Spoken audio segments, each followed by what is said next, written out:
Now, a dangerous attack dog was spotted on the loose in a Westminster boozer last night. Oh, sorry, no, wait a minute. It wasn't that at all. It was Lee Anderson weighing up his options after a split from the Tory party. And there's a possible defection to reform on the cards, although that contradicts the bit about him saying he'll go wherever wins.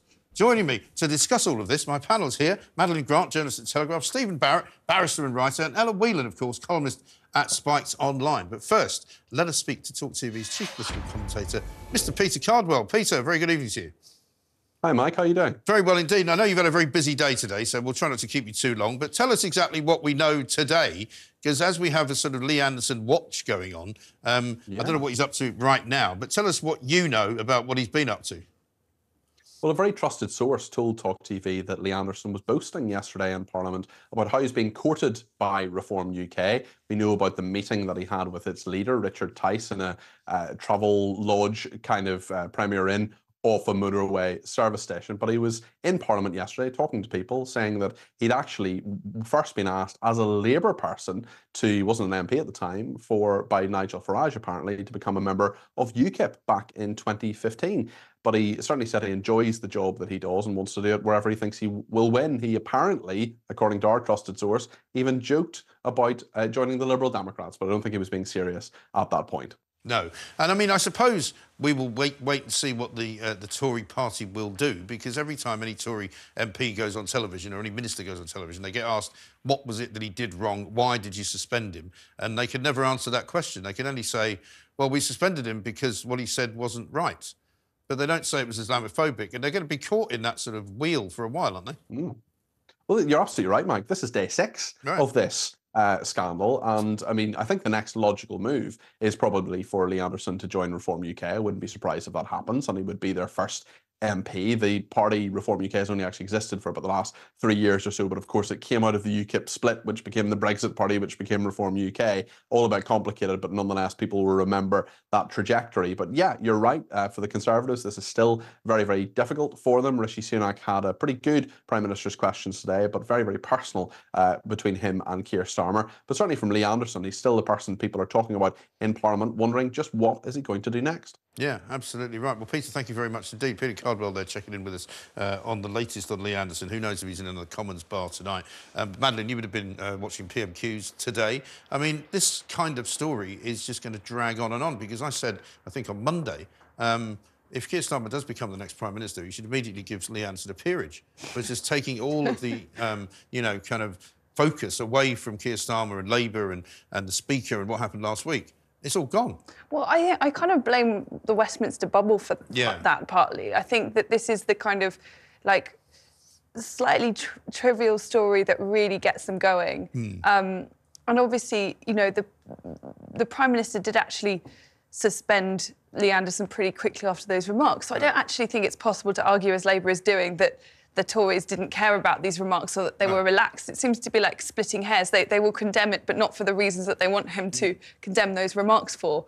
So they keep it going. But, I mean, this is really quite trivial stuff given everything else that's going on in the country right now. Well, particularly when they're talking about giving, you know, stab vests to MPs and spending £31 million on protecting them. I mean, when this story blew up, I really sensed there was this kind of almost relief that we could finally talk about the thing that they wanted to, like hurty words and offensive Tories, and not the bigger issue, which is what last week revealed about the way that normal democratic procedures are protocols of Parliament, etc., being suspended based on intimidation and harassment that MPs are receiving. Yes, exactly right. And Stephen, you've been talking about this on social media, that, you know, the word Islamophobia has become, you know, the kind of the catchphrase for all of this.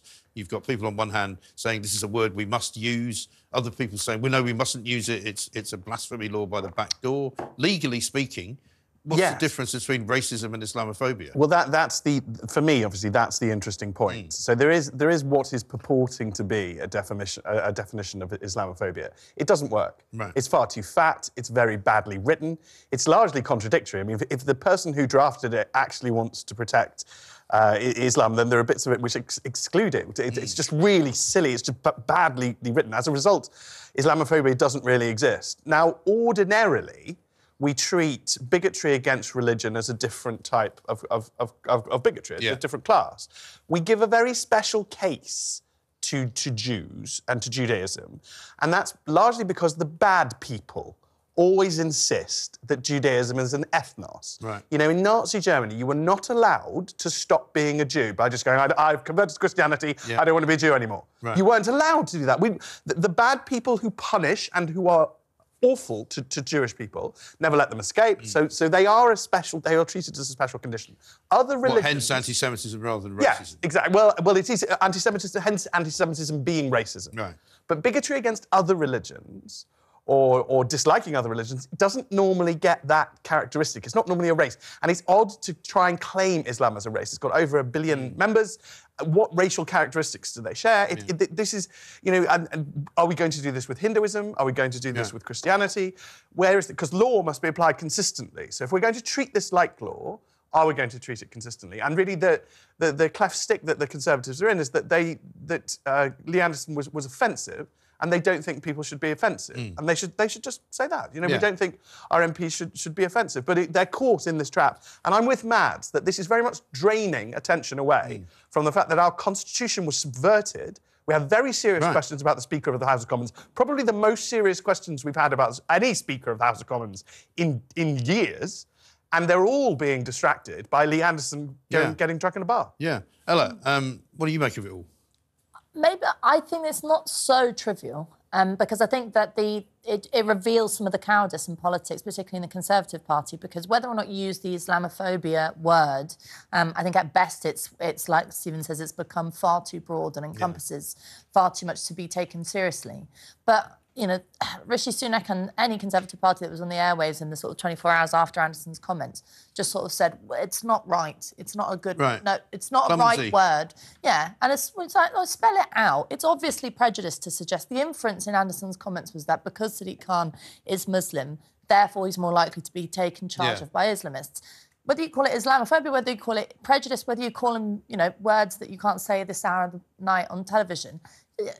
Be clear about what it is that's gone wrong. Although to be fair, he did also call Keir Starmer in the thrall of Islamists as well, which of course everybody's now conveniently forgotten about because people say, oh well, it must be racist because he only said it about a Muslim, but actually he didn't. He said it about Keir Starmer. But just it was his mate's part that was really objectionable. Yeah, I think so. And I think the important thing is that there's this kind of mood growing at the moment. Paul Scully came out and sort of made these suggestions that there are no-go zones in London.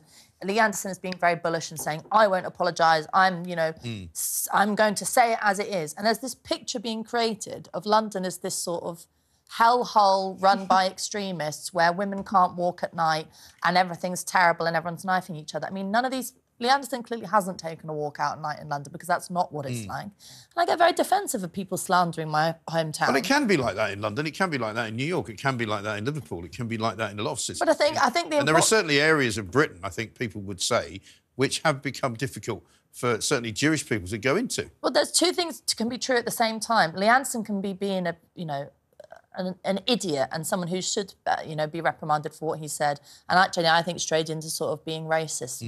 And at the same time, the response to his comments, and there was this interview on the Today programme from somebody who used to advise Boris Johnson about how to talk to the Muslim community. And it was nothing really to do with Anderson's comments. All he was saying was, we have to come out and stand up against Islamophobia when asked about Islamism, Hamas. No, we have to talk about Islamophobia. So there is a censorious use of the term, which means just shut up, say the word, say it's Islamophobic, and then no more debate. But this is the problem with our current sort of discourse, isn't it? And it's been like this since Brexit. It's been like this with all sorts of issues, which if you're on one side, you can't possibly counter anybody saying anything against what you believe. And there's no kind of proper discourse and discussion about anything anymore. Well, apart from on this show, obviously. It's the infantilization of politics, and that's because power was taken out of politics.